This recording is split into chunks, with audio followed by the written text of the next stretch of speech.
सूरज को क्या पता चांद क्या होता है, जमी को क्या पता आसमान क्या होता है।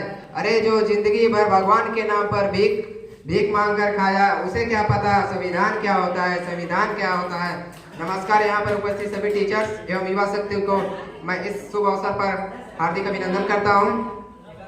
जैसा कि मेरा विषय संविधान है, किसी भी देश को सुचारू रूप से चलाने के लिए संविधान की अति आवश्यक है।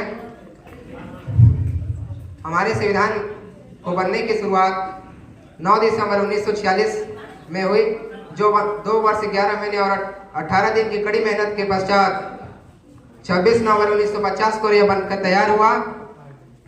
और इसके कमेटी के अध्यक्ष थे श्री डॉक्टर भीमराव अंबेडकर जी।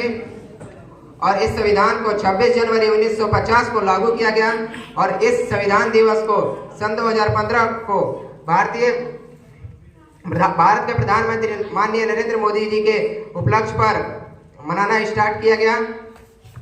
हमारे इस संविधान विश्व का सबसे बड़ा संविधान है। अगर हम देखें अमेरिका के संविधान को, तो वो सबसे विश्व का छोटा संविधान है, जिसमें केवल 7 अनुच्छेद हैं। हमें ये कहते हुए गर्व होता है कि हमारा संविधान विश्व का सबसे बड़ा संविधान है।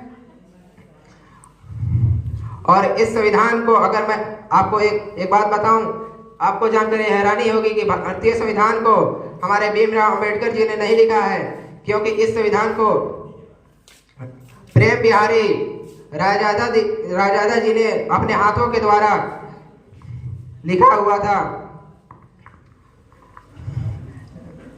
अगर आप इस संविधान की मूल प्रति देखना चाहें तो कोई प्रिंटिंग प्रेस नहीं, अपने हाथों के द्वारा लिखी गई है।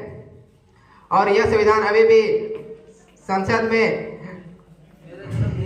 कोई केमिकल में मिलाकर रखा हुआ है, हीलियम में मिलाकर रखा हुआ है, जिस पर देखना अभी प्रतिबंधित है आम जनता को।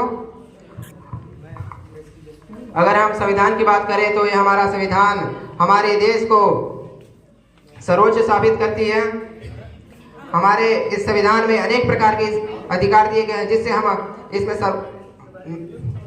अभिव्यक्ति की स्वतंत्रता है, जो अपने विचार को संसद के सामने मंत्रियों के सामने व्यक्त कर सकते हैं। अगर हम देखें उत्तर कोरिया की सरकार को, तो वहां पर अपने अभिव्यक्ति को विचार प्रकट नहीं किया जा सकता। अगर आप अभिव्यक्ति के विचार को प्रकट करते हैं तो वहां पर आपको सजा के तौर पर मौत भी दिया जा सकता है।